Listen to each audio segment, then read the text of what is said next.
nous avons le plaisir d'accueillir Dominique Mention. Comme nous avons pris un peu de retard, je le laisserai se présenter seul. Je voulais dire que Dominique fait partie de ceux qui ont parlé de l'arbre avec une force et une énergie différente de celle que l'on avait l'habitude d'entendre.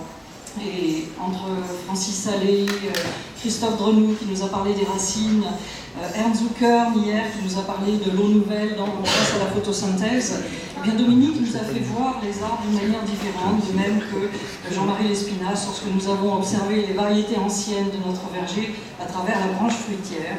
Eh bien Dominique, lui, va nous faire la danse des trônes. Exactement.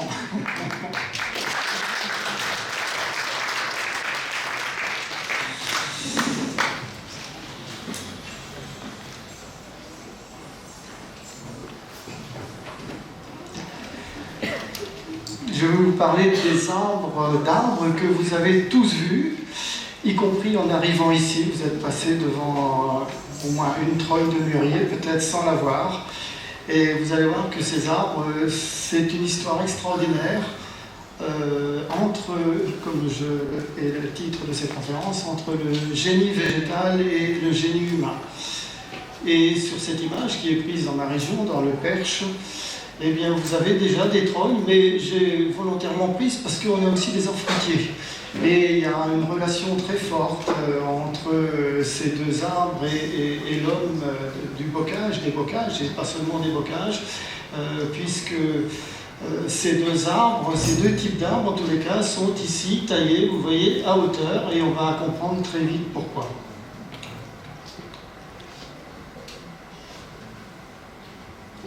En fait, cette histoire se passe avec la domestication animale.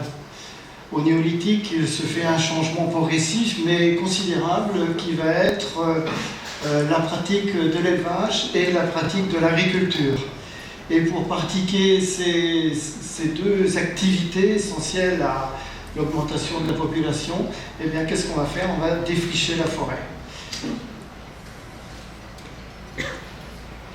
Et cette forêt originelle, qui n'existe plus en France en tous les cas, on va la remplacer par une autre forêt qui va être une forêt linéaire dans laquelle on va trouver bien sûr des arbres fruitiers, des trognes et des arbres champêtres qui sont issus de la forêt. On retrouve là en premier plan les arbres fruitiers, les pommiers aux tiges, suffisamment hauts pour que le bétail, greffés suffisamment haut pour que le bétail ne puisse pas manger les repousses de l'arbre et les fruits.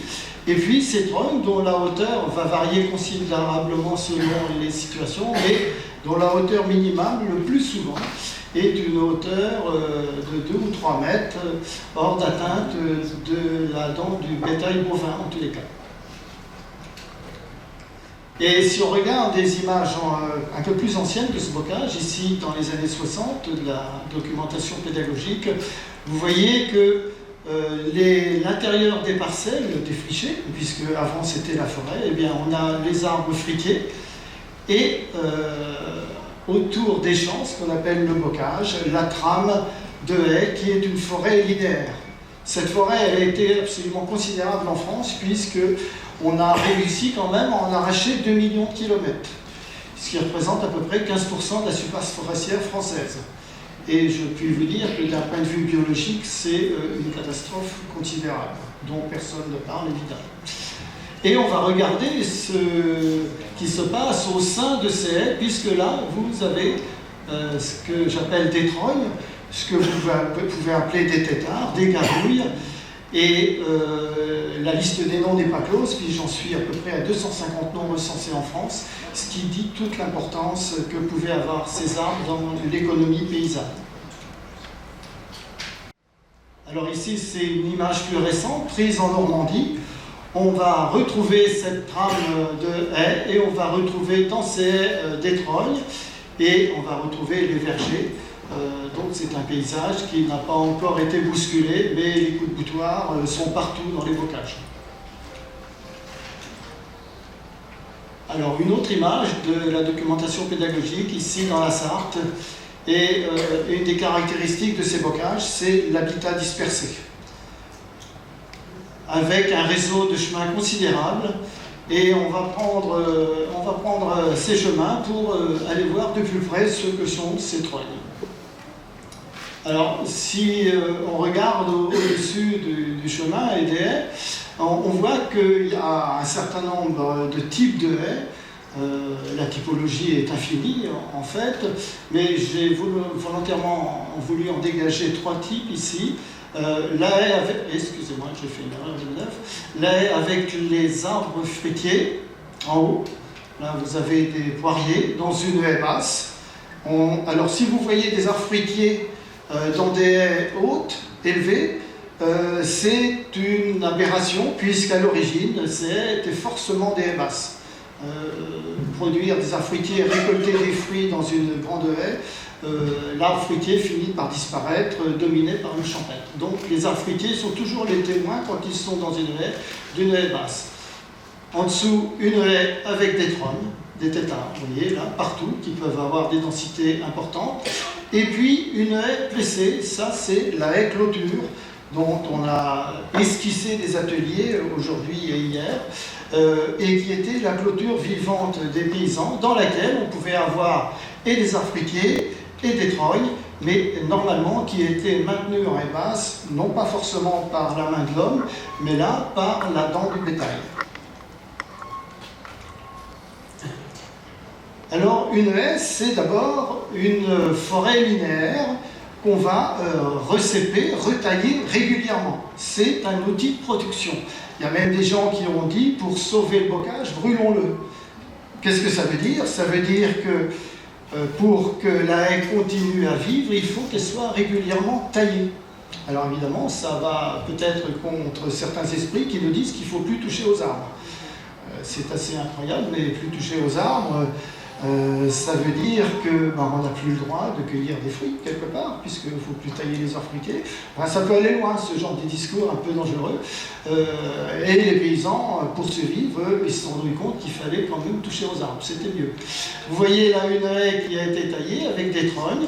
Vous voyez que ça repousse au niveau des cépées de la base, donc en fait c'est un taillis linéaire, et ça repousse à hauteur, et là on a un taillis aérien, une forêt suspendue, une prairie aérienne, comme on a aussi pu appeler ces arbres. Et là vous voyez un arbre fruitier, un poirier, ce qui veut dire que cette haie était aussi conduite à une époque en haie basse. Et vous voyez là la production de la haie avec le tas de bois qui est fourni à ces endroits. Alors finalement, qu'est-ce que c'est qu'une trogne? Eh bien, c'est un arbre de cueillette, comme peut l'être un poirier. Ici, on est à Camembert, en Normandie, un lieu quand même assez prestigieux. Et vous voyez là, en fond, des trognes qui viennent d'être taillées avec le bois de chauffage qui est au pied.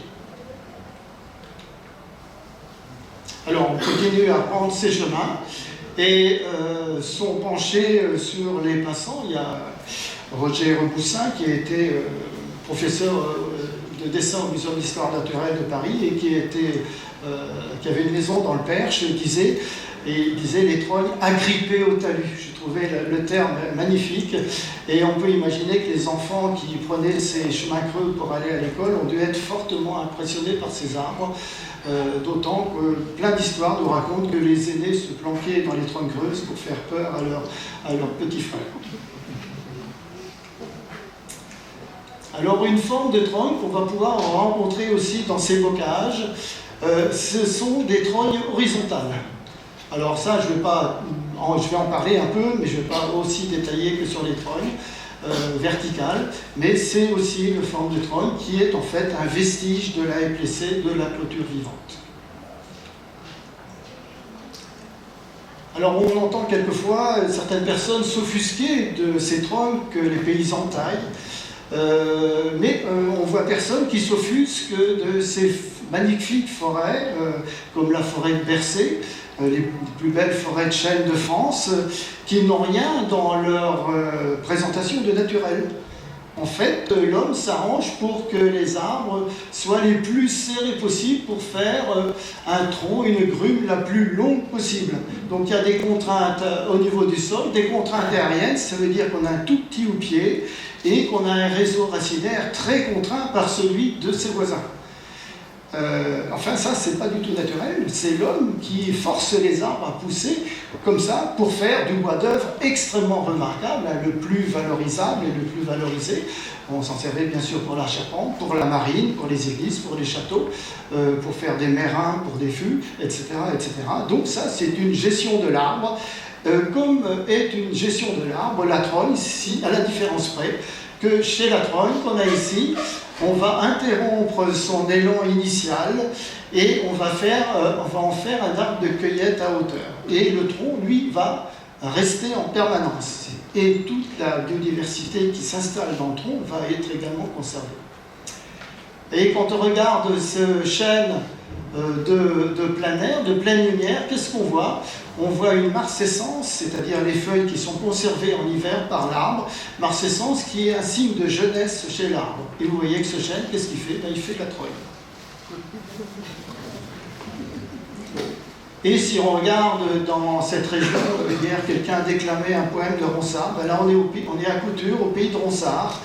Et bien au pays de Ronsard, il n'y a pas que des roses, il y a aussi des trognes, encore quelques-unes. Et vous voyez cette trogne de chêne dans le champ cultivé, vous voyez bien comment le niveau de coupe est assez haut, est à 4-5 mètres, et vous voyez la production de cueillette, alors que le chêne qui est là, qui est un chêne de pleine lumière, ce n'est plus un chêne, ce n'est pas un chêne de cueillette, hein. C'est un chêne qu'à un moment donné, on va couper si on veut le valoriser, pour en exploiter le bois, mais on va le réduire à néant, on va le faire disparaître, alors que la trogne a un potentiel quasi indéfini. Mais notre fierté humaine en apprend un sacré coup quand tout d'un coup on se rend compte que nous ne sommes pas les inventeurs des trognes. Et Pierre Déhomme, dans la petite revue La Hulotte, extraordinaire, hein, que tout le monde devrait avoir chez soi, d'ailleurs tous les enfants devraient lire ça, et les adultes, Pierre Déhomme, que je connais un petit peu, Pierre raconte dans les 2 numéros qu'il y a eu sur le castor, que le castor est l'inventeur du saule tétard. Hein, dommage pour nous. Mais le castor, contrairement à ce que dit Pierre Déhomme, il n'est pas l'inventeur que du saule tétard. Il est l'inventeur finalement de tous les arbres qui poussent le long des rivières. Ici, on a un peu, voilà, je me compte complètement, un peuplier noir, tétard, qui fait 60-70 cm de hauteur. Le castor s'est mis sur ses pattes postérieures et il a coupé de ses dents très coupantes le jeune peuplier noir qui fait la trogne. Et là, c'est toujours le castor qui a coupé, c'est pas des castors géants qui ont coupé ça, c'est un saule, mais le castor a coupé ce saule lors d'une crue. Et bien vu, il a coupé à sa hauteur. Autre forme de trogne, les formes qui sont dues aux effets climatiques. Ici, un érable de champêtre sur la gauche, un peuplier à droite, cassé par le vent. Que font ces arbres? Eh bien, ils font ce qu'on appelle de la réitération, c'est-à-dire qu'ils remplacent le houppier qui a disparu par l'effet du vent ou de la tempête. Ça peut être les glaces, ça peut être les rochers, enfin il y a plein de raisons qui peuvent causer ces dégâts. C'est-à-dire que ces arbres, au cours de l'évolution, sur des millions d'années, se sont adaptés à ces conditions physiques ou vivantes que peuvent être les animaux herbivores. En Afrique, on sait qu'il y a des éléphants qui créent des trognes. Et ils ont développé cette capacité de renaître par des bourgeons dormants. Si bien qu'en faisant des trognes, l'homme, il imite en fait la nature. Alors on entend souvent parler du terme de mutilation. Un bel anthropomorphisme, évidemment. Nos poilus de la guerre 14, hein, quand ils sont rentrés et qu'il leur manquait un bras, une jambe, on n'a jamais vu que ça repoussait. Lisez Francis Salé, vous verrez que la biologie animale et la biologie végétale n'ont rien à voir. Et il faut se mettre dans la peau du végétal, dans l'écorce du végétal pour comprendre. Ce qui veut dire que notre platin qui est taillé ici, eh bien, il va repartir de plus belle grâce aux bourgeons dormants, ici c'est un chêne rouge d'Amérique, qui sont en attente sur l'écorce, parce que l'arbre a prévu justement cette possibilité. Des bourgeons qui vont apparaître à des endroits complètement imprévus, même si on sait que certains méristèmes cellulaires sont plus nombreux au niveau de la base des branches. Alors qu'est-ce qui se passe quand on taille ces arbres? Ils font ce qu'on appelle, alors souvent on dit des bourrelets cicatriciels. C'est un terme qu'il faut éviter d'employer, je suis désolé pour ceux qui l'emploient régulièrement. Il faut mieux parler de bourrelets de recouvrement. Parce que l'arbre ne cicatrise pas comme nous on peut le faire au niveau de notre peau, puisque si vous faites une coupe de ces arbres, vous verrez que l'arbre il fait des cloisonnements, des recouvrements, mais pas de cicatrisation. Et là on voit bien cette capacité extraordinaire qu'ont les arbres à faire de la matière végétale qui va recouvrir et reformer les parties endommagées. Alors voilà justement la coupe du John Trogne de Fresnes. Et qu'est-ce qu'on voit? On voit une coupe précédente et vous voyez que cette coupe-là a été recouverte par des tissus végétaux. Et on voit un autre élément intéressant, c'est que ces coupes sont aussi des portes d'entrée. Alors certains appellent ça des pathogènes.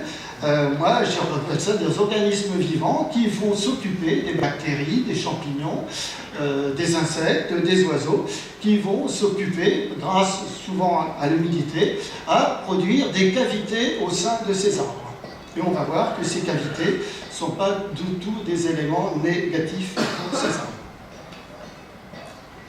Alors voilà encore deux trognes. Vous voyez celle de gauche, c'est un chêne qui est complètement en train de refaire son tronc grâce aux bourrelets longitudinaux qui se reforment le long du tronc. Et à droite, c'est un autre chêne. Vous voyez le tronc ancien qui est en train de disparaître, qui va tomber au sol, retourner dans le sol grâce au décomposeur, et le tronc nouveau qui est en train de se former. Il n'y a pas que le Beaujolais qui soit nouveau, comme vous le voyez. Alors là, c'est une chose qui est assez difficile à voir, mais qui a été possible grâce à cette trogne de peuplier en Normandie, dans la Manche, qui n'était plus taillée. Alors là, il y a une fragilisation. On va voir que pour avoir des trognes, l'important, c'est de les tailler régulièrement. Et là, comme cet arbre n'est plus taillé, il y a une fragilisation qui s'est produite à la tête. Mais ça nous fait apparaître un élément important, c'est que ces rejets qui poussent, qu'il ne faut pas appeler des branches, ces rejets qui repoussent sur la tête de la trogne, ce sont des arbres. La preuve en est que ces arbres développent à leur base des racines. Des racines qui vont rejoindre le sol et qui vont refaire des troncs. Alors si vous fouillez dans les bocages où il y a des troncs, vous verrez ça très régulièrement. Alors ça remet en cause pas mal la vision de l'arbre qu'on peut avoir quand on se balade un peu partout et qu'on les regarde de très loin. Vous voyez encore là, des racines sont formées sur ce chêne. Vous voyez la grosse racine qui descend ici et qui va rejoindre, grâce au terreau qui s'est formé dans les cavités, et qui va rejoindre le sol. Et là, une autre racine, là on est sur un saule, là sur un chêne, la racine qui rejoint le sol à l'intérieur du tronc.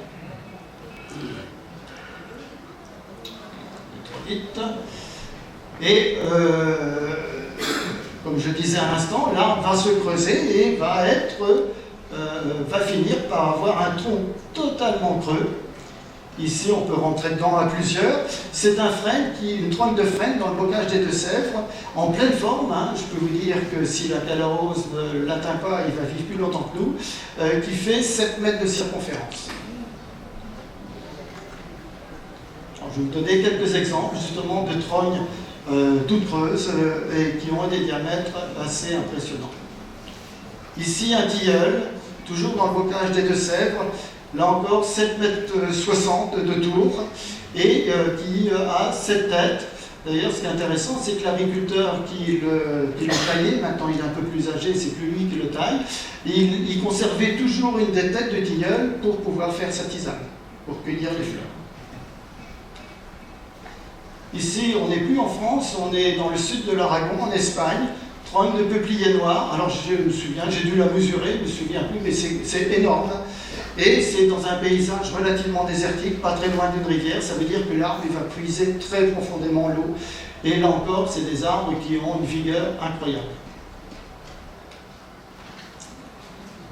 Une autre trogne particulière, c'est un peuplier qui a poussé ici sur ce qu'on appelle les chirons. On est encore dans les Deux-Sèvres, dans la Gâtine. Ce sont des blocs de granit. Et le peuplier a poussé. C'est pas un bloc qui est tombé du ciel, hein, c'est un peuplier a poussé et s'est développé autour. Et l'agriculteur l'a taillé en trois têtes. Ça veut dire qu'il a 3 trognes pour le prix d'une. Ici, un saule blanc. Il y en a d'énormes aussi dans le ride alsacien. Des arbres qui ont 3 ans, 400 ans. Quand on sait l'espérance de vie d'un saule, autour de 150 ans, ben on se dit que la taille, finalement, elle a des effets au moins bénéfiques sur la longévité de l'arbre. Ici, c'est un charme, encore dans les Deux-Sèvres. S'il y a des questions, je vous expliquerai pourquoi, peut-être. Il y a encore ces arbres si considérables dans les Deux-Sèvres. C'est un charme, c'est pareil, il y a 3 têtes, 3 troncs, 6 mètres de tour. Alors une trogne là qui est assez extraordinaire, il y en a une série comme ça, il faut aller dans le Morvan, à Bibrac, au Mont-Beuvray, et aller fouiller dans la forêt. Là vous verrez des trognes horizontales aux formes incroyables, recouvertes de mousse, qui sont des vestiges en fait de haies blessées, de clôtures, de hêtres. Hein. Ce sont des hêtres qui prennent ces formes étonnantes. Même type de forme sur un chêne, là c'est dans le Perche. Là, on revient dans les Deux-Sèvres, un chêne qui a poussé au cœur d'un chiron et qui a été taillé en trogne à mi-hauteur. Excusez-moi. Voilà. Il y en a même une autre partie qui a été taillée ici. Vous voyez que l'arbre, il s'adapte à des situations assez invraisemblables. Et on va voir une série de chênes qui gagnent dans le temps, mais tous creux. Hein, celui-là est dans le Perche, près de chez moi. Vous voyez la cavité en bas, totalement creux. On voit qu'il a, en plein, il vient d'être taillé, il repousse sans problème. Là, le chêne de la Cigogne, dans les Deux-Sèvres encore, 8,60 m de circonférence. Je suis incapable de vous dire quel âge il peut avoir, mais ces arbres sont souvent plus vieux que les églises ou les monuments qui sont près d'eux. Et là, la plus vieille trogne que m'ont montré les Anglais, c'est dans le parc de Windsor, en Angleterre, estimée à 1300 ans. Alors évidemment, il y a des parties qui sont déjà en train de retourner au sol et d'enrichir finalement le sol pour l'arbre, des parties qui sont complètement creuses, des parties mortes, mais vous voyez qu'il y a encore plein de vigueur dans cet arbre qui va sûrement vivre encore quelques dizaines ou centaines d'années. Alors, une trogne, ce n'est pas une essence particulière, c'est un éventail d'essences quasi infini. Et j'en apprends tous les jours, y compris dans des pays à l'au-delà de la planète, où finalement il y a pratiquement une quantité d'essences considérables qui peuvent être conduites de cette manière-là. Alors je ne vais pas trop m'attarder là-dessus, mais vous voyez que ça prend des formes... il y en a qu'on connaît bien, le platane dans la région, hein, qu'on va trouver dans les rues, mais aussi dans le Bocage, dans le Béarn ou dans le Gers, les érables champêtres. On peut peut-être s'arrêter sur le bouleau, des trognes de bouleau. Ça m'a surpris quand j'ai appris que ça puisse exister de dimensions si importantes. Eh bien, c'était des trognes qui étaient taillées pour faire des balais. Taillées tous les 3 ans, et on faisait ça en Mayenne et aussi dans le Morbihan. Et pourquoi le faisait-on dans le Bocage? C'est parce que c'est des régions où le bouleau poussait pas si facilement. Donc on s'arrangeait, quand vous allez en Sologne, vous faites une coupe forestière, il y a du bouleau qui pousse partout. Hein, donc là, pas de raison de faire des trognes. Quand vous êtes dans des régions où le bouleau n'est pas aussi spontané, ben vous vous arrangez quand il y a du bouleau qui pousse dans une haie. Et quand vous avez besoin de vous balayer et que vous ne balayez pas encore avec du plastique comme on fait dans la ville de Paris ou ailleurs, eh bien vous faites vos balais avec les bouleaux qui sont taillés tous les 3 ans. Alors le hêtre, hein, qui peut être surprenant, et quelquefois on dit que c'est un arbre qu'on ne peut pas tailler, ce qui n'est pas du tout vrai, qu'on va trouver en Normandie, mais qu'on va aussi trouver surtout dans les forêts du Pays Basque, aussi bien côté espagnol que côté français. Au bord des rivières, l'aulne glutineux. Alors c'est un arbre qui, là, n'est pas très gros. J'en ai vu en Angleterre, 8 mètres de circonférence. Donc là encore, c'est un arbre qui a une espérance de vie assez limitée, mais qui peut vivre très très vieux s'il est taillé régulièrement. Et puis des essences qu'on a introduites, comme le chêne rouge d'Amérique ici, et puis des essences nouvelles, une obtention là de l'INRA, qui remplace l'orme champêtre atteint de la raffiose, qui fonctionne très bien. Bien sûr, on va essayer de trogner pour voir ce que ça donnait, et ça fonctionne très très bien. Et puis le hou qui était très présent en Angleterre comme fourrage pour le bétail. Alors, on peut trouver aussi des fruitiers, voilà, un alisier terminal, ça, on trouve ça dans les Deux-Sèvres également, les poiriers, noisetiers. Plus surprenant aussi peut-être le cornouiller mâle, sans doute pour faire des manches dans l'est de la France, des manches pour les outils, pour les mines. Et puis là, une trogne fruitière, bien l'olivier. Quand vous regardez l'olivier, si on ne taillait pas les oliviers, eh bien on n'aurait pas cette production d'olives. Donc l'olivier, c'est bien une trogne fruitière, comme peut l'être le châtaignier d'ailleurs. Et puis le noyer aussi se comporte très bien s'il est dans un sol qui lui convient sous cette forme. Alors les trognes dans le paysage, comment les trouve-t-on? Eh bien on va les trouver surtout en France, surtout sous forme de haies, sous forme linéaire, avec des densités très très importantes, parce que le but du paysan qui les taillait, eh bien c'est de survivre avec le bois de chauffage qui était fait avec, souvent du bois de fagot, et ça pouvait être aussi sa monnaie d'échange, puisqu'il y avait des marchés au fagot sur les places dont venaient se fournir les boulangers, les potiers, pour faire aussi pour le chanvre. Enfin, il y avait une multitude d'usages avec des fours adaptés. C'est pour ça qu'on avait des densités si importantes. Pourquoi ça fonctionne bien? Parce que ces arbres sont taillés régulièrement. Là, des densités encore plus grandes. Là, on est en Normandie, vous voyez pratiquement ces érables champêtres. Alors la taille n'est pas forcément un modèle du genre, hein. Je ne veux pas défendre ce type de taille forcément, mais n'empêche que ce qui est intéressant là-dedans, c'est la densité, ce sont des érables champêtres. Et là, une carte postale un siècle avant, vous voyez que la taille est déjà un peu plus respectueuse, entre guillemets, des cônes d'insertion, dans le même secteur. C'est-à-dire que la tradition perdure. Et puis ici, on n'est pas loin de votre région, puisqu'on est dans le Gers, ce sont des platanes dans le bocage. Vous voyez la densité de ces platanes dans une haie champêtre. Alors c'est bien que ces arbres, très près les uns des autres, ont aussi un effet de clôture. Alors là, on a 4 trognes sur un seul pied. C'est un tilleul dans le bocage de Normandie, dans l'Orne, et ce qui se passe, c'est que donc c'est une cépée plate dans l'axe de la haie. Une cépée, c'est un arbre qui repousse en plusieurs brins à partir du pied, et ce qu'a fait l'agriculteur, c'est qu'il a taillé 4 brins à hauteur, donc ça fait 4 trognes qui sont en train de se souder et n'en refaire qu'une. Alors ces trognes, ce qui est intéressant, c'est qu'on peut les associer à d'autres types de gestion de l'arbre. Là, vous avez des trognes en sous-étage de grands chênes. C'est-à-dire qu'on peut multiplier les possibilités d'usage de l'arbre. Là, en Normandie, dans le Pays de Caux, qu'est-ce que vous avez en arbre de Auger? Vous avez des très grands hêtres, et c'est ce qu'on appelle les clos masures, hein, il y en a plein de formes. Et en sous-étage, vous avez les charmes. Et dans la morphologie de ces arbres, alors là, vous avez une infinité de formes, tout a pu être essayé, et souvent des évolutions qui sont liées à la réaction de l'arbre suite aux tailles. Parce que le paysan, il voyait bien les rejets les plus vigoureux, donc il allait les favoriser, et ce qui pouvait donner ces formes particulières. Là, à gauche, on a ce qu'on appelle les ragos ou les émondes du pays de Rennes, mais on trouvait ça partout. Même si ça a disparu largement ailleurs. Et ici, on est dans le Béarn, et là, on est en Bretagne. Vous voyez les formes quasi similaires au niveau de la tête de l'arbre. Alors, ces pratiques, elles sont très anciennes. Si les animaux ou la nature les a inventées, l'homme les a pratiquées depuis très longtemps. Vous voyez là cette gravure du XIe siècle de l'abbaye du Mont-Cassin en Italie. Un paysan en train de démonter son arbre. À droite, là, on a les très riches heures de Berry.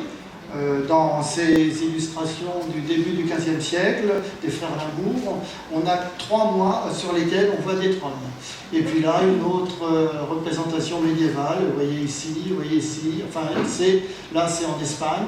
Donc quand on fouille dans l'iconographie, c'est d'une richesse invraisemblable.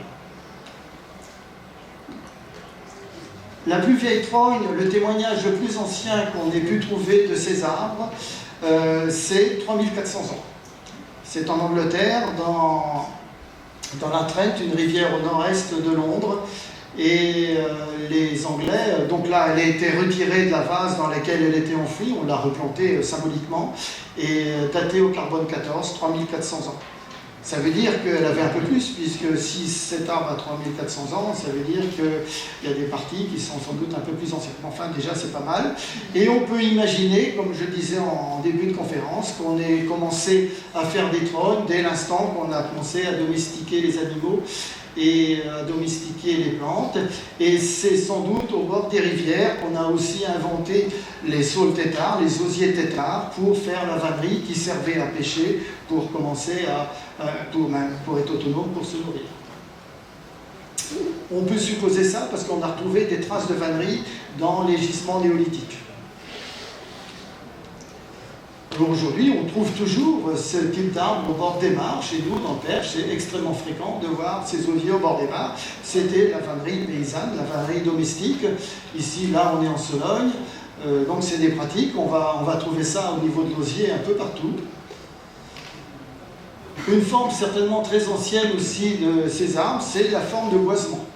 Alors, on en trouve des vestiges.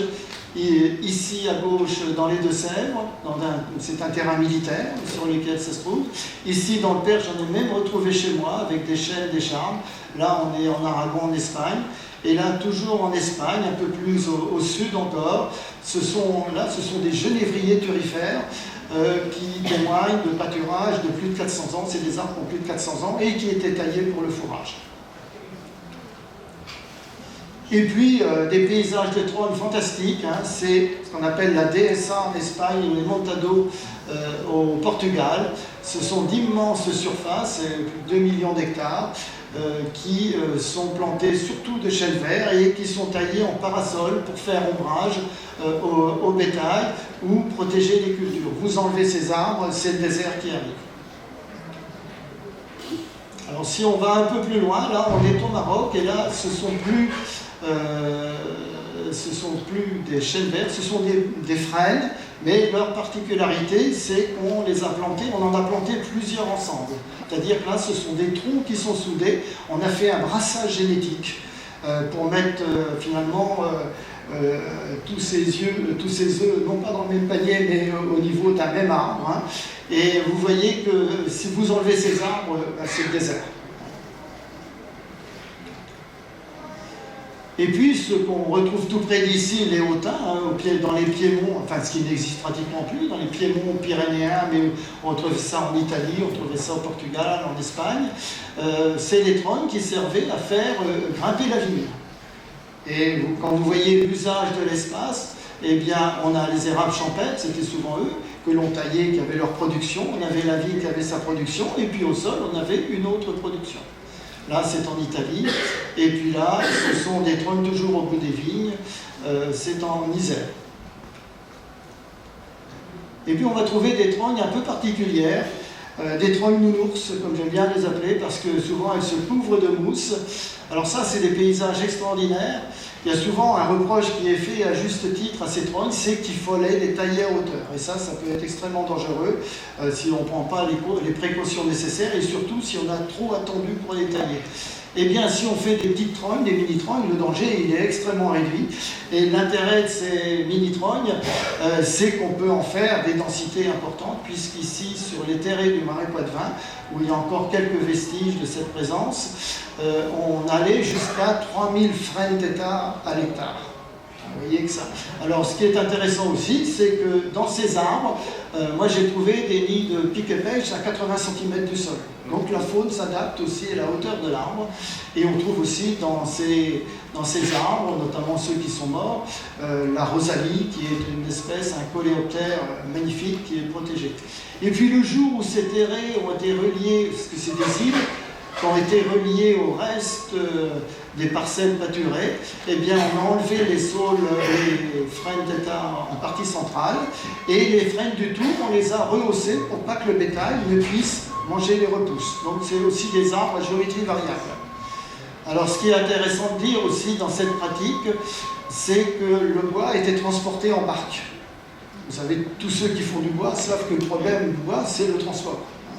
C'est facile d'aller faire, facile entre guillemets, d'aller faire du bois, mais après le transporter, c'est toujours un problème, surtout si on est dans un paysage accidenté, peu accessible. Et bien là, dans le marais de Poitevin, on souvent les taillait lors des crues en barque, et on transportait évidemment le bois en barque. Alors plus surprenant peut-être, des trognes de pin sylvestre, ça c'est dans le Limousin, on appelle ça des pinatelles. Si vous allez du côté du Puy-en-Velay, allez à la pinatelle du Zouave, vous verrez des paysages extraordinaires de ces pins très bas, ça fait 1,50 m maximum de haut au niveau de la coupe, et c'était sur les terres les plus ingrates, et on faisait avec du bois de boulange, pour les boulangers, four à pain. Une autre fonction de ces arbres très importante, c'est la fonction fourragère. Alors, qui était récurrente dans tous les pays de montagne et tous les pays du Nord. En bas, on a une photo d'Hélène Green qui est prise en Norvège. On voit les frênes, mais c'était aussi les alisiers blancs, les bouleaux qui étaient taillés de cette manière-là. Et les Norvégiens qui ont étudié un peu ces surfaces agricoles se sont rendus compte que la production herbagère en présence de ces arbres était aussi plus importante. Là, on a du frêne dans l'Hérault, là, on est dans l'Ozère, et vous voyez que un mouton qui se régale de ce feuillage.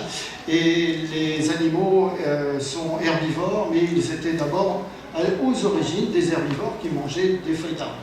Et ça, on l'a un petit peu oublié, et on sait qu'au niveau médicamenteux, c'est des choses importantes aussi pour le bétail. Ici, des trognes toujours fourragères, mais pour un animal un peu plus petit, c'est le ver à soie.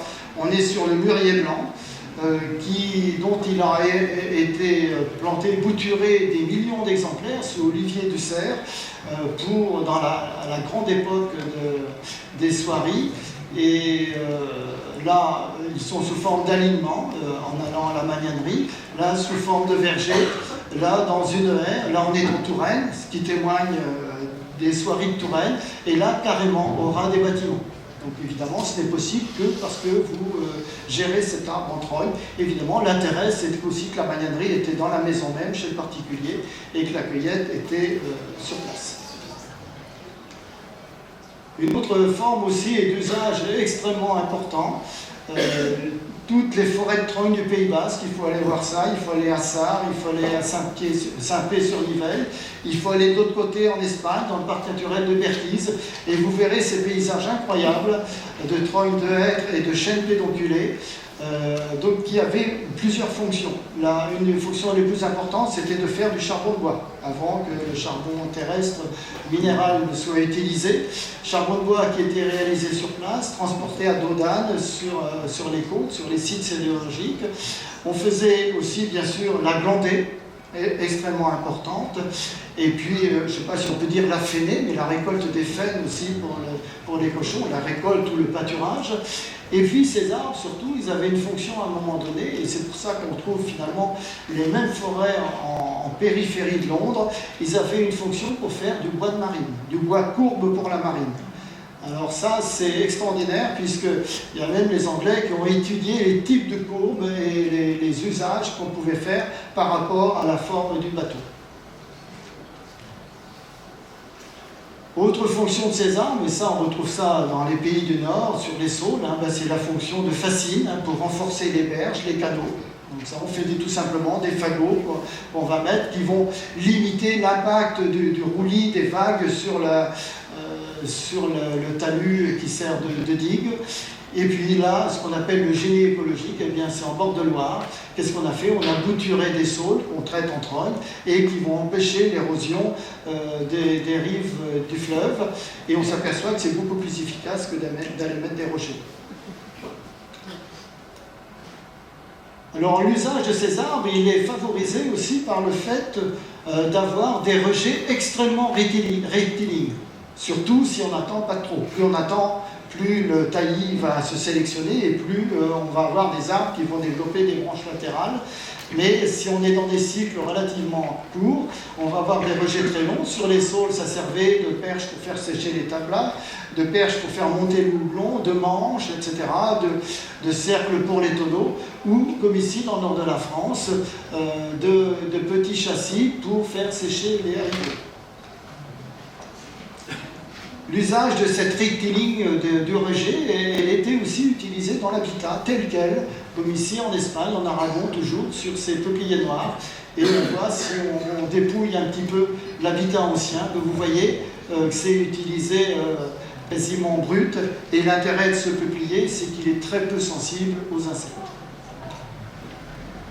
Et puis une fonction assez étonnante, on entend quelquefois dire quand le bois a des nœuds, il est fragile.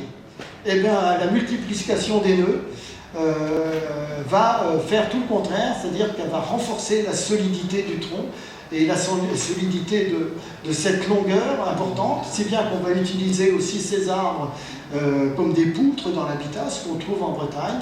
Mais si vous allez à Saint-Malo, sur le sillon de Saint-Malo, vous verrez ces arbres plantés dans le sable qui servent de brise-lames. Ce qui est intéressant, c'est qu'aujourd'hui, on est en train de les remplacer par des poteaux en béton.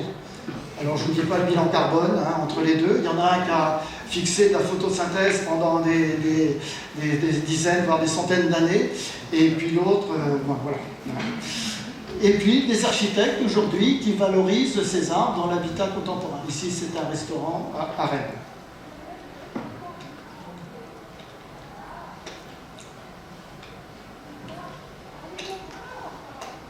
Vous avez sans doute repéré ici une borne de géomètre. Eh bien, cette borne, elle est exactement située à l'axe, l'endroit où il y a la trogne. Un usage aussi de ces arbres, c'était le bornage du territoire. Beaucoup plus difficile de déplacer une borne végétale qu'un caillou planté dans la terre. Comme ça. Et l'élément intéressant dont j'ai eu des témoignages, c'est qu'on se partageait le bois. Là, on mesure l'importance du bois. Alors, pour pas qu'il y ait trop de disputes, souvent, on étêtait 2 arbres. Comme ça, le partage était plus facile à faire.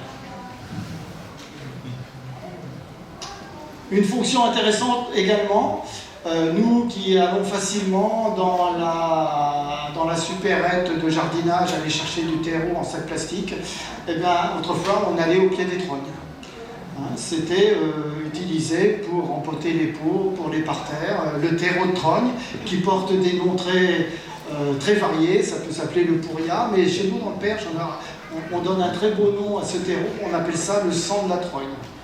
Je trouve ça magnifique parce que ça veut bien dire ce que ça veut dire au niveau de la fonction de ce terreau qu'a produit l'arbre et les feuilles et les animaux qui sont venus fianter aussi sur cet arbre. Donc une matière qui est assez riche et qui va permettre à des plantes de s'installer. Ici, c'est Marion en Bretagne, pardon, je me trompe de bouton, qui a fait un petit jardin dans ce trogne de châtaignier. Et puis là, ce sont des plantules de fusain qui poussent au sein de ce terreau.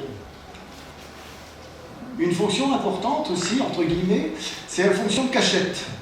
Pendant la guerre, il y a beaucoup de témoignages, c'est la guerre des Vendées, c'est bien connu, c'est relaté par Victor Hugo notamment. Ici, c'est moins connu, mais ça s'est passé près de chez moi. C'est un réfractaire du STO pendant la guerre 40 qui allait se cacher dans le creux de cette trogne de chêne à chaque fois que les Allemands le recherchaient, et jamais on ne l'a trouvé. Et pourtant, la trogne est à 500 mètres du village. Et là, c'est au Pays Basque, ces trognes du Pays Basque, les forêts de trogne, servaient aussi de cache pour la contrebande. Et puis, vous imaginez le bonheur d'un enfant qui joue dans ses arbres. Alors, c'est peut-être pour ça que je suis atteint par ce virus profond, c'est que j'ai aussi joué dans ces arbres. Et ça, c'est ma petite fille qui joue aussi à la fille de ma fille. Voilà. Et voilà, des cabanes dans les trognes. Alors ceux qui sont, c'est pareil, de ces paysages de Trogne, ont tous joué. On était cette nuit à un hôtel où j'ai vu des espèces de cabanes en contreplaqué, tout ça. C'est sans doute très joli, mais croyez-moi, jouer dans des trognes, c'est bien plus magique. Alors, il n'y a pas que les enfants que ça attire tout un cortège animal, y compris dès la naissance de la trogne, entre guillemets, puisqu'ici, vous voyez un nid de pigeon sur une jeune trogne de frêne qui s'est installée sur le petit plateau qui s'est formé suite à la taille et qui est protégé par les jeunes rogers qui ont poussé. Et puis, les cavités, comme on disait tout à l'heure, vont se former, elles vont évoluer dans le temps, et elles vont prendre une multitude de formes et qui va s'adapter finalement à des multitudes d'animaux. Alors la taille de ce chêne n'est pas non plus exemplaire, il aurait fallu qu'il soit taillé beaucoup plus tôt, hein. Là on va en parler tout à l'heure, mais je mets cette image pour dire que quand vous taillez des arbres au ras du sol, vous éliminez tout le vieillissement de l'arbre immédiatement, alors que quand vous faites une trogne, vous conservez toute la partie ancienne au sein de laquelle s'est installé tout un cortège faunistique. Et ça, c'est un intérêt énorme de savoir que ces cavités dans l'espace rural sont de plus en plus rares. On calfeutre les maisons, on élimine les vieux arbres, et finalement ces arbres sont des refuges, des relais extraordinaires pour la faune, et souvent des espèces extrêmement rares, comme peuvent le devenir la huppe, la chouette chevêche. On sait par exemple que la chouette chevêche, ses densités les plus fortes étaient dans le nord de la France, en Scarpesco, et elle nichait là-bas à 75% dans les trognes de saule, dans les saules têtards. Et puis une espèce encore plus emblématique, le pique-prune, un insecte des forêts primaires, qui a trouvé dans ces arbres finalement un relais des forêts primaires. On va le trouver aussi dans les vieilles châtaigneraies, quelquefois dans les vieux arbres fruitiers, mais les trognes sont le principal refuge de ce coléoptère. Alors c'est vrai aussi pour les abeilles, on va souvent trouver des ruches dans ces trognes creuses, réalisées quelquefois suite à un trou de pic vert qui a pu s'agrandir avec la pourriture intérieure. Et moi j'en suis quelques-unes de ces ruches, et elles ne sont jamais atteintes par les problèmes de varroa, c'est-à-dire elles sont toujours occupées. Donc ça c'est intéressant par rapport à la biodiversité, à la résistance des insectes qui vivent dans ces arbres. Donc pas besoin d'apporter dans ces paysages des ruches artificielles. Et un élément ainsi qui se présente, des micromares qui retiennent de l'eau, et il y a des personnes actuellement qui sont en train d'étudier la faune particulière qui vit au sein de ces petites mares temporaires. Ce qui est intéressant aussi chez ces arbres, c'est le fait de renouveler régulièrement le houppier. Alors si on a le maintien d'une faune cavernicole à l'intérieur, le fait de renouveler le houppier va renouveler aussi les animaux qui vont vivre au sein des jeunes pousses de ces arbres. Et puis ces trognes servent aussi d'abri lors des intempéries, quand il fait froid, quand il y a du vent, quand il y a une pluie pendant une semaine, où vont se réfugier les animaux dans une plaine agricole? Nulle part, puisque déjà il n'y a plus d'animaux dans ces plaines agricoles. Alors un élément intéressant aussi, j'exagère peut-être, il y a peut-être encore quelques résidus dans les plaines agricoles, quelques busards qui traînent, mais bon, excusez-moi, mais c'est quand même pas brillant. Un effet intéressant, c'est l'effet que j'appelle arche de Noé. Alors ça, on s'en est rendu compte dans le marais Poitevin. Ici, c'était des trognes dans le marais Poitevin. Et suite à une crue d'une semaine ou 15 jours, on s'étonnait de voir, suite au retrait immédiat de la crue, des taupinières qui se formaient dans les prairies. On se demandait comment les taupes avaient pu survivre. Jusque-là, on n'avait pas vu des taupes équipées de tuba, ni de système, non. Eh bien, on s'en est rendu compte par une étude qui a été faite sur la faune qui vit au sein de ces cavités, au sein du terreau. Et on a trouvé à 2 mètres de haut, 3 mètres de haut, des taupes, des musaraignes, des vers de terre, si bien que le garde-manger montait en même temps que ces prédateurs. Et donc les taupes sont sauvées par ces arbres creux. Les chasseurs savent par exemple que lors des crues, il y a les lièvres ou des lapins qui vont monter sur ces arbres. Alors le terreau, eh bien, il est aussi au service des plantes qui vont venir s'installer soit par le vent, soit par les animaux dans ces arbres. On a ici à gauche un polypode, alors ça c'est extrêmement fréquent, là un pissenlit. Et puis plus surprenant, ici on a un merisier, vous voyez, là on a un saule. Alors ce n'est pas des fleurs de saule, hein, c'est des fleurs de merisier. C'est un merisier qui a poussé dans le saule tétard qui est là. Et puis là une trogne, pareil, 2 trognes pour le prix d'une. Une trogne de bouleau. Alors la graine de bouleau, ça pèse presque rien. Hein. Je crois qu'il faut 7 millions de graines pour faire 1 kilo. Donc ces réserves déjà sont peu nombreuses. Donc la trogne de bouleau, transportée par le vent, s'est installée sur le terreau au sommet de la trogne. Avant, la trogne de chêne était bien sûr fermée, avec du terreau jusqu'en haut. Le saule a poussé, et l'agriculteur, à chaque fois qu'il réalise la taille de la trogne de chêne, il taille le bouleau en même temps. Et puis la racine de bouleau qu'on voit descendre, eh bien, elle a fini par atteindre le sol, si bien qu'au sein de cette trogne de chêne creuse maintenant, on a le tronc d'un bouleau. Alors ici, la carte postale est intéressante parce qu'elle nous montre justement un peu diverses formes et diverses évolutions.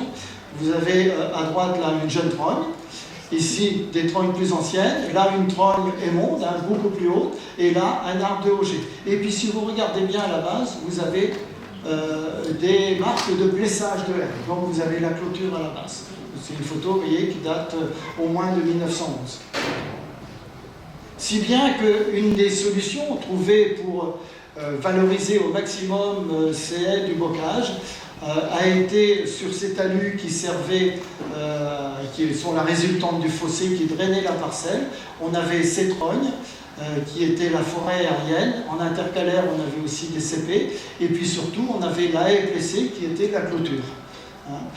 L'arbre à fagot, la trogne et la charbonnette pour le charbon de bois. Donc, et là, vous voyez un jeune plessage, et là, des vestiges de plessage.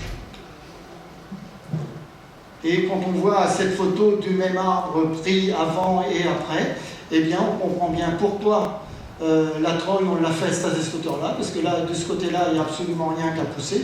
Ici, s'il n'y avait pas la clôture, toutes les cépées auraient été broutées. Et puis là, vous voyez la hauteur des vergers de fruitiers qu'on a, hein, c'est la hauteur à laquelle le bétail ne pourra pas brouter plus haut.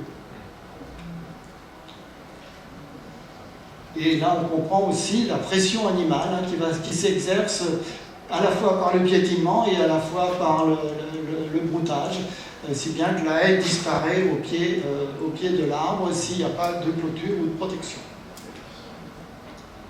Alors, il y a une petite séquence sur le plessage. Ici, des vestiges de plesse, comme j'en ai montré tout à l'heure, avec les rats de champêtre, du frêne, du chêne pédonculé. Ici, c'est en Sologne, ça fait plus de 10 mètres de long.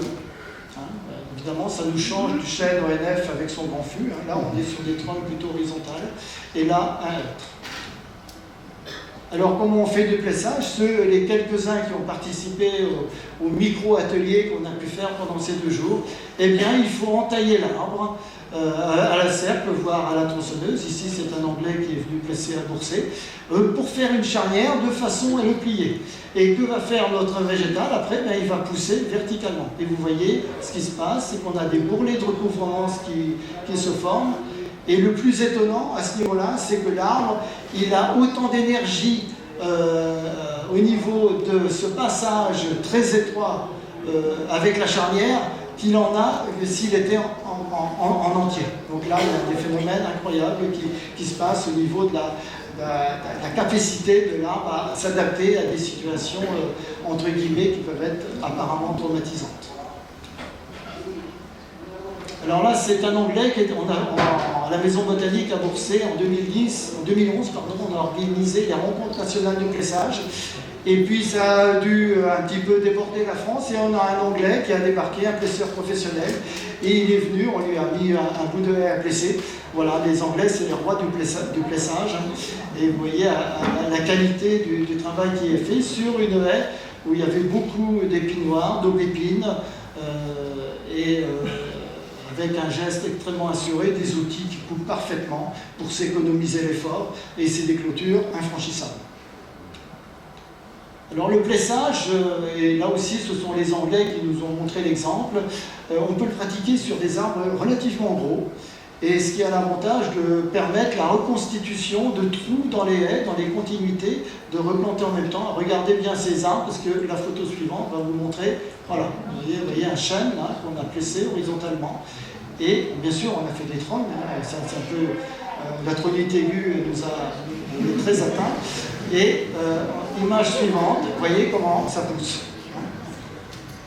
Alors évidemment, quand on voit ça pour la première fois, on a quelques doutes, on est assez inquiet, et puis après on fait confiance au végétal. Là, c'est un autre exemple intéressant, c'est des situations qui se rencontrent. Il y a des endroits où on ne peut absolument rien planter parce que c'est trop minéral, il n'y a pas de possibilité. C'est chez ma fille, en Bretagne, près de Redon. Donc il y a un frêne qui a poussé en CP latéralement, et je l'ai plessé. Alors là, je n'étais pas très équipé, je l'ai avec une scie qui coupe les mains, mais enfin, vous voyez la plesse qui se recoupe. Et donc ça repousse verticalement, ça permet sur 7-8 mètres de reconstituer une haie. Et photo suivante, alors ces deux frênes-là, la première fois, je ne les avais pas étêtés, mais la fois suivante, je les ai... Ah, tiens, je n'ai pas mis la bonne. Ah non, elle est là, excusez-moi, c'est en haut. Voilà ce que ça donne après. Donc on reconstitue une haie bien dense avec un seul sujet. Parce que les rejets qui repartent comme ça, vous pouvez les replier et ça va repousser. Donc avec un seul arbre, eh bien, vous faites une haie. Bon, vous voyez, aujourd'hui, en général, ce que font les gens, ils vont s'acheter du grillage, ils se ruinent, entre guillemets, pour faire des clôtures les plus belles les unes que les autres, alors qu'à côté, on peut faire des clôtures vivantes, on peut faire des arbres, des troncs qui vont produire du bois pour faire du BRF, du compost, du paillage, etc. etc. Vous voyez bien comment tout le travail de pédagogie qu'il y a à faire à travers la France. Et ces arbres, on peut les installer au ras des maisons. Ce n'est pas un problème dans la mesure où vous avez une gestion qui va être celle-ci. Donc on a planté la haie, on plante très serré, ça pousse très droit, et après on plesse. Donc là-dedans on a de l'érable champêtre, on a du chêne, et qu'est-ce qu'on va faire? On va faire un plessage. Ici l'érable champêtre, on va à la fois faire une trogne, et il y a des parties qui vont être plessées de part et d'autre. Et voilà ce que ça donne par la suite. Et si vous taillez ça ici, c'est taillé à la cisaille à main, eh bien vous faites un gîte d'accueil nettement plus agréable que de faire un cadre bétonné, comme on peut des fois le voir dans des gîtes. Une autre possibilité avec ces haies plessées, c'est aussi de dégager ici de la vue par rapport à une route. Ici, les troncs se justifient parce qu'on a une contrainte aérienne. Ça veut dire qu'on va pouvoir régulièrement limiter l'expansion de l'arbre et récolter sa production. Ici, c'est un plessage très haut. On a fait un peu malgré nous. Le maire était un petit peu à nous mettre des bâtons dans les roues quand on a commencé nos formations de plessage. Et puis, j'avais planté une haie champêtre en 1990 avec un maire précédent. Et puis finalement, on a utilisé, il voulait faire un plessage très haut. On n'avait jamais fait ça. Et là, on a un plessage qui fait 2,50 m de haut. Donc on n'a pas pu planter des piquets, c'est trop compliqué. Par contre, on a conservé des piquets vivants dans les CP qu'on avait de part et d'autre. Mais à l'opposé, on peut faire des plessages très bas, qui font 20 cm de haut. C'est pas inintéressant d'un point de vue continuité biologique pour certains animaux, pour des batraciens, pour des insectes, des invertébrés. C'est un lieu qui ne va pas être piétiné. Et là, derrière, vous avez une haie d'aubépine. Donc là, croyez-moi, pour aller franchir ça, on s'y prend 2 fois, on réfléchit plusieurs fois, en tous les cas. Autre possibilité aussi, à partir d'une seule CP, eh bien, vous pouvez vous offrir une haie CP et une trogne. C'est le cas ici d'une CP d'aubépine. Voilà ce que ça donne. Donc on a fait une trogne avec un des rejets centraux et puis les rejets latéraux. On les a étalés de chaque côté pour faire une haie. Aujourd'hui, ça fleurit et ça fructifie. Et puis après, on peut s'amuser de toutes les sortes. Ici, c'est en Beauce, chez un beau-frère. Il voulait faire un petit passage dans la haie. Donc on a fait un petit portillon. Et cette partie-là, eh bien, elle va se souder. Et tout ça, vous voyez comment ça a poussé. Alors lui, il s'est amusé à ramener un brin sur cette partie. Et on peut même s'amuser à faire du plessage aérien entre des trognes, ce qui a un avantage considérable au niveau de la biodiversité, puisque ici, dans ce plessage aérien entre deux frênes, on a un nid de pigeons tous les ans ici, dans cette partie-là, et là, un nid d'un autre passereau, je ne sais pas lequel, parce que je ne vais pas le déranger. Donc tous les ans, les oiseaux se trouvent plus en sécurité à hauteur, et en plus, ça crée un cadre. Quand il n'y a pas de feuillage, on voit l'église du village, et donc c'est une manière aussi de marquer le territoire. Alors, comment faire une trogne? Ce qui est surprenant, c'est que c'est un geste archi simple, mais comme on ne le voit plus se faire, on n'ose plus. Et puis, comme on nous a beaucoup parlé de taille douce, on ose encore moins. Hein? La taille paysanne, elle avait un objectif, c'était la pérennité de l'arbre. Il ne faut pas l'oublier, parce que c'est une question de survie pour les gens. Et elle avait une autre fonction, c'était bien sûr la production de l'arbre. Alors ici, l'exemple d'une trogne de frêne, février 2009, vous voyez, donc on étête le jeune chêne qui a poussé tout seul. Et avril, les bourgeons dormants commencent à apparaître, vous voyez, on ne pouvait pas prévoir.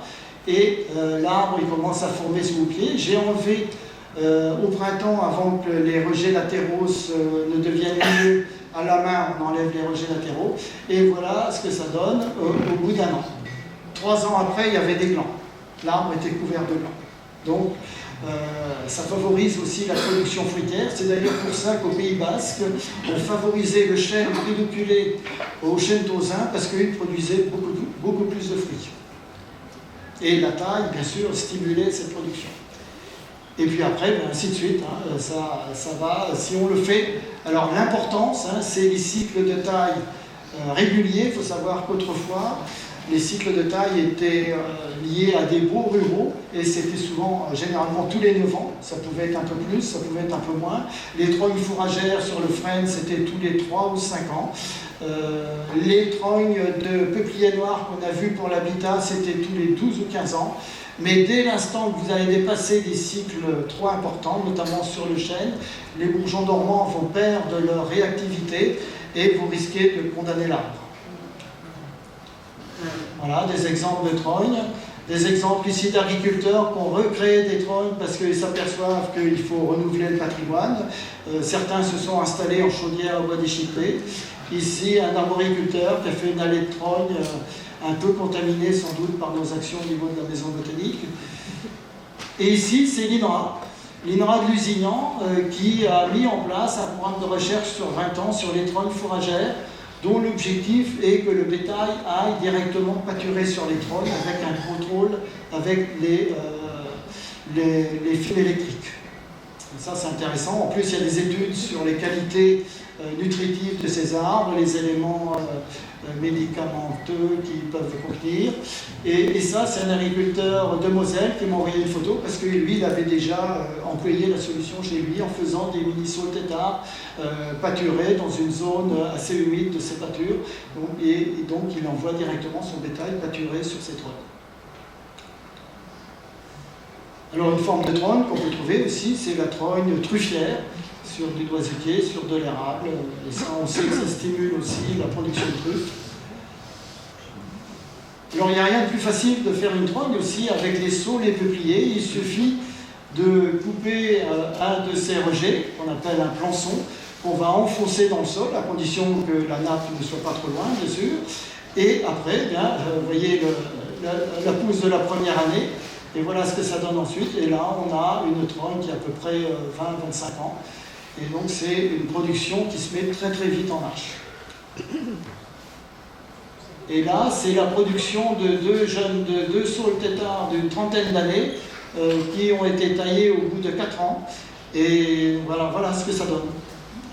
Là, on a plus d'un stère de bois, on a des perches qui font 5 mètres de long et plus un énorme fagot. Et la personne qui a ses saules têtards chez elle se chauffe uniquement avec ce bois. Alors, on peut installer ces arbres en ville. Ici, c'est à Saint-Jacques-de-la-Lande, près de Rennes, où la commune a planté le long d'une zone humide près d'un supermarché. Elle a planté ces saules qui sont taillés régulièrement. On peut valoriser en PRF ou en paillage pour les plantations décoratives de la ville. Et puis l'osier est une forme de tronc, comme on l'a vu tout à l'heure, extrêmement intéressante, qu'on peut multiplier à l'envie. Il suffit de couper un brin, on le plante à l'endroit, on le plante à l'envers, ça fonctionne tout pareil. Et puis vous avez de multiples usages. Moi, quand je fais des fagots, j'utilise ni ficelle plastique, ni fil de fer, j'utilise l'osier, qui tient au moins 2 ans à l'extérieur sans problème. On peut faire des cabanes pour les enfants avec. Et on peut se faire une clôture, si on a une mare, on craint que les petits-enfants ne tombent dedans, eh ben on fait une clôture en bouturant, soit en bouturant les repousses naturelles au bord de la mare, soit en complétant, soit en taillant les repousses naturelles, soit en bouturant en complément. Alors ici, c'est la maison botanique à Bourset. On a un petit échantillon, vous voyez, on a la haie plessée avec des troncs qui ont été faites dedans, on a le clayonnage, on a le plessis bouturé, et puis on a les mini-trognes, là un autre petit clayonnage, là la barrière faite en bois, là la trogne d'aulne au bord de la mare. Les outils, c'est un élément important. Les outils doivent être parfaitement affûtés. Ça, c'est souvent un peu le défaut combien de fois j'ai vu des tronçonneuses qui peinaient, qui chauffaient de la lame parce qu'elles n'étaient pas affûtées. Alors tout le monde peine dans ces cas-là, y compris celui qui entend l'engin. Mais on peut se passer du bruit du pétrole parce qu'on a des outils merveilleux et des outils suisses notamment. Petite publicité pour les Suisses. Merci Ernst. Pour tailler, et on peut couper même des branches très grosses avec des outils qui coupent des scies, qui coupent maintenant à la perfection. On appelle ça des scies japonaises. Donc ça, c'est des systèmes avec double lame qui sont extraordinaires. Donc on peut complètement se passer de l'emploi du pétrole et de tout ce que ça génère à côté. Alors j'ai mis aussi les outils qui servent au plessage. Pour faire du plessage, eh bien, il faut des serpes, il faut des petites scies, un ébrancheur, une petite paramine, c'est bien pour faire les avant-trous, et puis des maillotches en bois pour planter les piquets. Alors pour préparer la haie, c'est bien d'avoir un croissant parce que ça va servir à enlever les ronces plus facilement. Il y a aussi une mécanisation qui existe, et on comprend les agriculteurs qui soient à la recherche de ça, parce qu'ils n'ont pas forcément le temps de s'occuper de ces haies, surtout quand elles ne sont plus entretenues depuis un certain temps. On peut faire aussi des fagots avec des pinces, je suis allé trop vite, avec des pinces hydrauliques quand on en a à disposition. On peut valoriser sous plusieurs formes aussi la production, là pour être broyé, là pour faire du bois bûche. Et puis ça, c'est un engin qui est fabriqué en Isère, ça s'appelle le Charpac, donc qui permet, avec multiples outils, finalement, d'éviter le travail de main-d'œuvre pénible. Et il existe même des pinces hydrauliques, des cisailles hydrauliques qui viennent de la gestion forestière, mais je pense qu'il y a des outils inventés spécialement pour ces arbres qui permettent d'aller tailler à hauteur et même de créer des trognes sans danger. Et puis des broyeurs qui sont capables, voilà, je me trompe encore, capables d'avaler les rémanents. Ça, c'est un broyeur qui a été mis au point exprès et qui envoie directement dans la remorque les matériaux. Et là, une machine équipée par l'entreprise Rabot qui permet de tailler les haies et qui envoie, même chose, directement dans une benne, le broyat. Donc ce qui est bien, c'est que ce sont des couteaux qui coupent, ce n'est pas des marteaux qui déchiquettent, comme on le voit hélas encore trop souvent, les bras. Et ce matériel-là devrait être quasi systématisé. Il y en a d'autres qui sont respectueux aussi. C'est absolument scandaleux de voir partout en France, aucun de nos hommes politiques ne parle de ça, bien sûr, dans ses discours, comment on massacre les arbres le long des routes. C'est inadmissible. Je peux vous dire que quand les Anglais viennent en France, ils sont très très choqués de ces pratiques. C'est pas pour ça que politiquement, des fois, ils votent aussi bien que nous, mais bon. Une des valorisations, c'est la chaudière à bois déchiqueté. qui s'installent notamment à l'échelle des communes. Ça c'est important parce que aujourd'hui on voit des unités énormes qui s'installent. Alors ça, c'est toujours pareil. Small is beautiful. Hein. Dès l'instant que vous dépassez certaines échelles, ça n'a plus de sens. C'est des camions sur les routes, enfin, c'est des arbres qui pourraient être valorisés en bois d'œuvre, qu'on valorise en bois de chauffage. Enfin, c'est invraisemblable. On peut aussi mettre en ster des systèmes de ster qui évitent aussi les manipulations. Et puis ça, c'est une PUMA sur le département du Loir-et-Cher qui valorise les trolls et avec un groupement d'agriculteurs et particuliers qui ont installé des chaudières en bois déchiqueté. Il ne faut pas oublier que ces éléments, ce broyat, ces déchets, comme certains les appellent encore, hein, c'est une biomasse précieuse, extrêmement précieuse, qui va servir dans le Limousin à faire de la litière pour le bétail et qui évite de gaspiller la paille.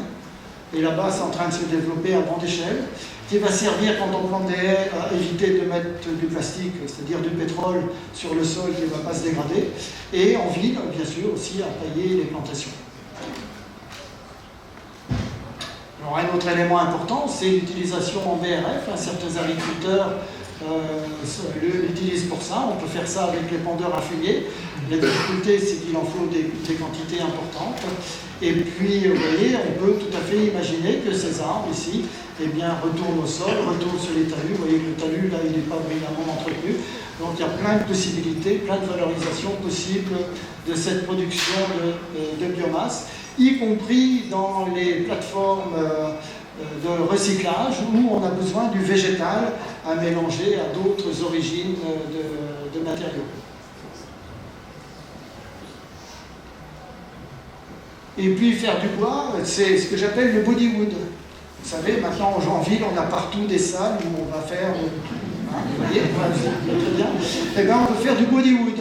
Hein, on va lancer cette mode et vous allez voir que le paysage il va changer et que ça va devenir, ça va créer des liens de fraternité, de convivialité, d'échange. Il y a des agriculteurs qui n'ont pas le temps de faire le haie, qui vont trouver des gens qui vont faire de l'exercice physique et qui vont, bon, enfin voilà, il y a des possibilités extraordinaires.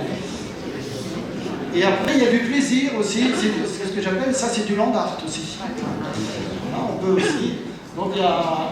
Là, c'est un particulier, vous voyez, tous les étages de production qui lui servent dans son nacelle.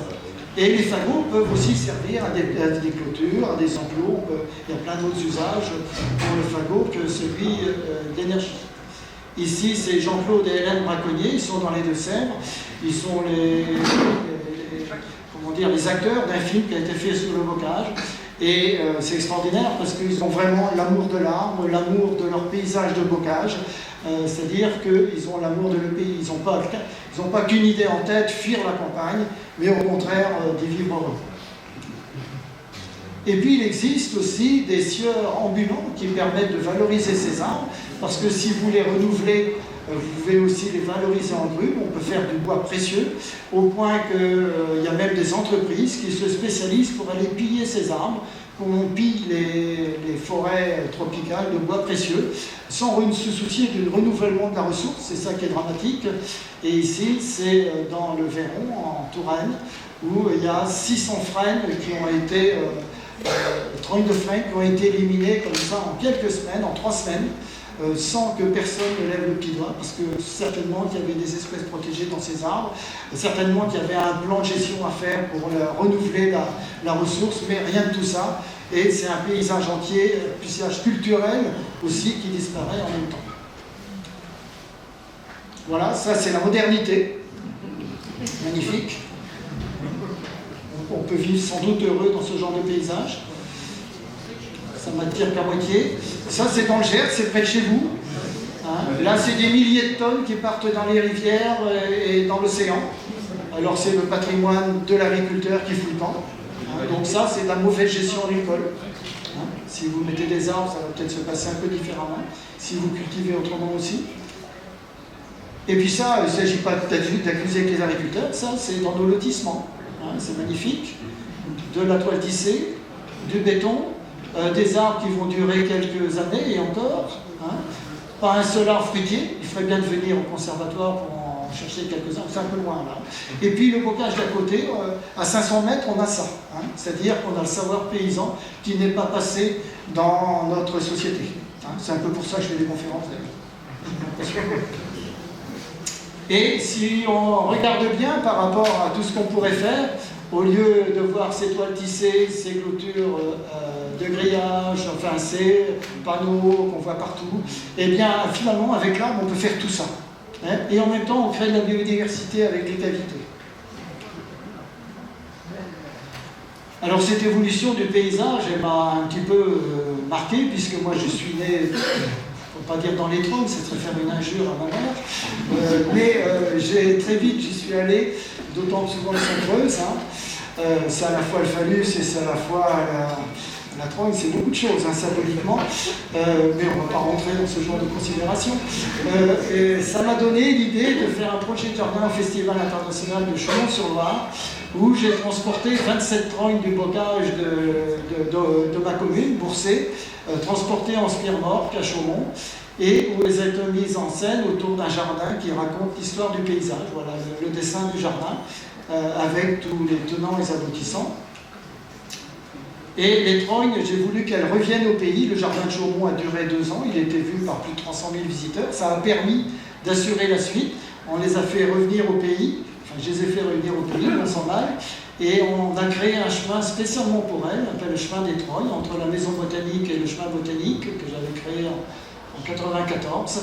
Et entre ces trognes, ce qui est le plus important, on a replanté des arbres qui sont à nouveau gérés en trognes, si bien qu'on a des jeunes trognes qui prennent le relais des trognes sculptures qui sont là. Voilà le chemin botanique. Ça sert même de cadre pour le 14 juillet. Évidemment, quand vous voyez ces arbres, c'est des sculptures, hein, c'est vraiment, et c'est pour moi, c'est un hommage à toutes ces générations qui les ont taillées et qui, avec le génie végétal, ont produit ces formes incroyables.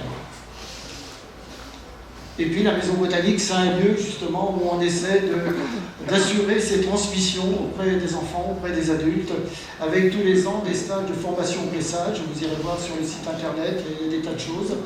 Et Boursay, c'est 200 habitants. Et je peux vous dire qu'il faut de l'énergie hein, pour remettre tout ça.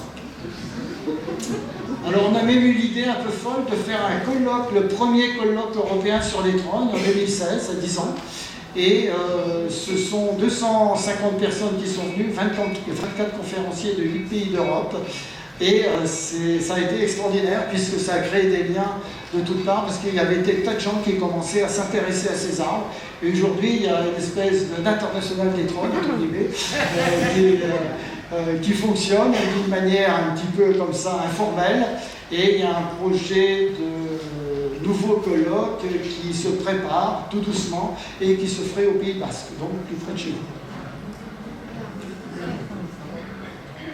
Alors ce colloque européen, on a vu donc des conférenciers de différents pays, notamment un espagnol, Javier de Reim, qui est venu de son sud de l'Aragon et qui ensuite m'a invité moi à venir témoigner, faire des conférences là-bas.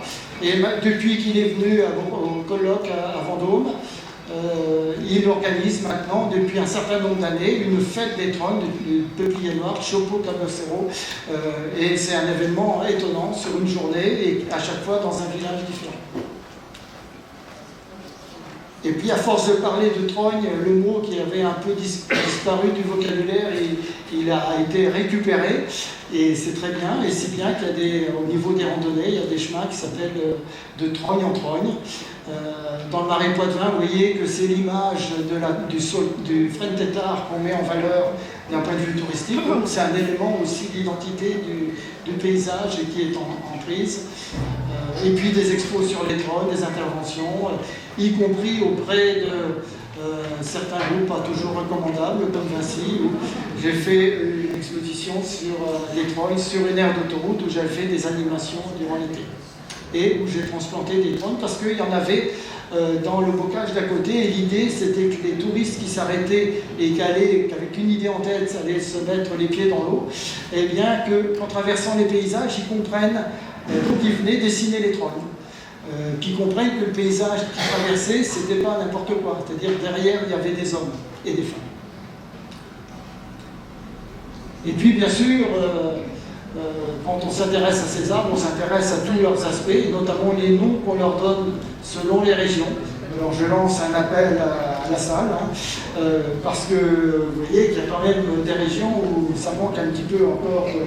Alors ça fait peut-être que ceux qui les avaient en tête ont disparu, ils sont morts, c'est possible, mais j'en suis actuellement à plus de 250 noms recensés. Voilà, des petites images pour vous donner envie de faire chez vous autrement que des Tuya. Sûrement, il y a mieux à faire. Voilà, on peut faire du plessage en cours. On peut se procurer un livre, mais je sais que parmi vous, il y en a pas mal qui l'ont, que Francis Allais m'a fait l'honneur de préfacer, et Pierre Lutagui, qui est un extraordinaire ethnobotaniste qui habite en Haute-Provence, a postfacé. Il n'y avait pas la place pour les deux au début. Voilà. Merci.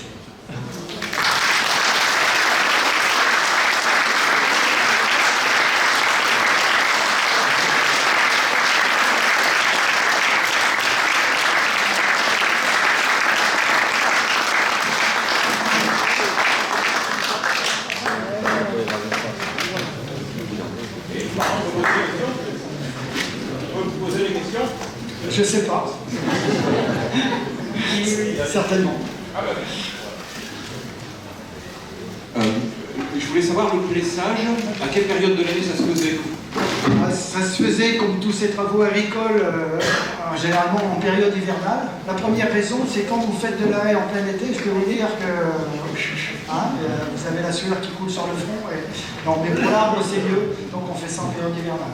Mais le plessage, on peut le faire éventuellement quand il y a encore des feuilles, au mois d'octobre, c'est pas un problème. On peut le faire au printemps quand ça démarre. Bon, après, il ne faut pas déranger la faune qui vit dans la haie, donc on va le faire de préférence en période de repos végétatif. Et éviter de le faire si jamais il gèle très fort. Mais grâce au réchauffement climatique, c'est de moins en moins. Ici, bonjour Dominique, merci pour cette intervention. Nous, on est deux frangins installés sur 12 hectares, et on a eu connaissance de ton livre il y a 2-3 ans qui nous a rendu à moitié fous. Si bien qu'on s'est mis à faire des trognes partout, enfin c'est un témoignage de notre entourage, on a gardé raison quand même, et on a décidé de se lancer dans l'aventure de la trogne observée, des recherches qui pouvaient être conduites sur ce principe-là, et notamment de la trogne au jardin avec des techniques maraîchères. Donc, comme je sais qu'il y a beaucoup de jardiniers et de maraîchers souvent dans ces assemblées, je voulais juste mettre l'accent sur certains points qui étaient très intéressants au niveau du maraîchage et des trognes, notamment l'explosion de vie et d'interaction qui naissent d'une trogne, même d'un an. On a observé des populations de frelons qui viennent découper l'écorce tendre des frênes dans des quantités complètement délirantes. On a vu que les rejets d'un an qui sont galés de sucre accueillaient des quantités, des colonies de pucerons, que ce soit du frêne, que ce soit du sureau, que ce soit du peuplier. On en a même mis directement dans les serres. Donc les coccinelles sont à demeure quasiment tout le temps. Quand on sait que certaines coccinelles mangent les spores de mildiou, c'est intéressant de l'avoir parmi ses amis. On connaît aussi le cantharide, le ou la cantharide, je ne sais plus, qui est associé au frêne, qui donc du coup fait de la nourriture pour les oiseaux. Oiseaux qui d'ailleurs ont des perchoirs à 1 mètre, 1,20 m du sol, ce qui leur permet une observation précise du terrain, et donc mangent les chenilles, les larves, enfin il y a toute une synergie. Et je voulais un peu résumer ce principe sur un concept un peu généralisant, c'est que dès qu'on fait une trogne, on crée des irrégularités dans l'écorce, dans le dessin de l'arbre, dans les surfaces. On crée des aspérités, des anfractuosités, et en fait on crée des conditions d'habitat, parce que dans toutes les photos que tu nous as montrées, ce qu'on constate très fréquemment, c'est qu'il y a des trous, il y a des niches, et les conditions thermiques sont stabilisées, les conditions, l'eau ne pénètre plus, ça fait un habitat protégé, le vent est réduit, la lumière ne pénètre pas toujours, donc ça peut donner des possibilités d'édification diverses et variées. Et donc c'est vraiment une citadelle d'habitat qui se peuple à tous les niveaux. Et il y a quelque chose de dynamique dans la trogne, c'est-à-dire qu'elle est multiple, elle est complexe, et par là elle offre toujours des facettes à la vie. Contrairement à un arbre qui peut parfois se résumer à une juxtaposition de cylindres, d'où on ne peut pas se mettre à l'abri parce que l'eau finit toujours par tout mouiller, le vent souffle de tous les côtés. Voilà. Je me permets juste aussi un lien avec ce qu'a dit Ernst hier sur l'eau énergisée. Quand je voyais toute cette mousse qui recouvrait les cordes, je me dis au matin, avec l'eau de la rosée, frappée par les premiers rayons, on doit avoir une densité de zones d'exclusion assez extraordinaire. Donc nous, on s'est lancé dans l'aventure, planter des arbres, faites des trognes, c'est très facile et c'est merveilleusement amusant. On tresse des arches entre frênes, enfin il y a plein de trucs à faire. Et pour le maraîchage, c'est super. Merci.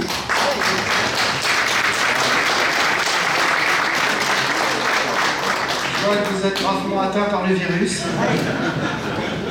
Alors ce que je voulais dire par rapport à la mousse, au gainage, parce qu'en fait, les rejets font effet de capteur, hein, donc ça apporte l'eau.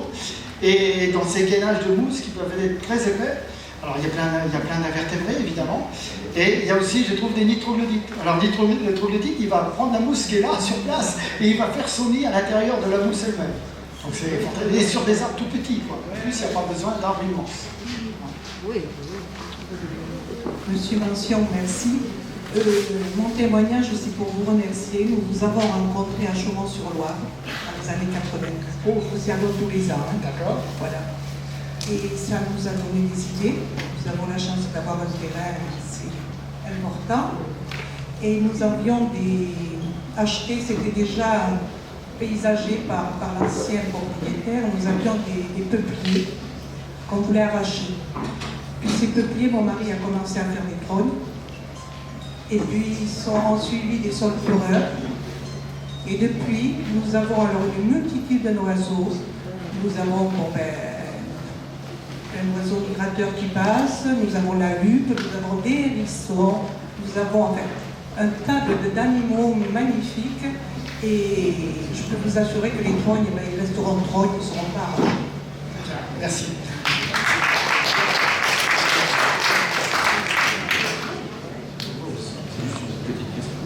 Au niveau des champignons, la cicatrisation de la taille, je voulais savoir si ça avait un impact des champignons, des infections peut-être.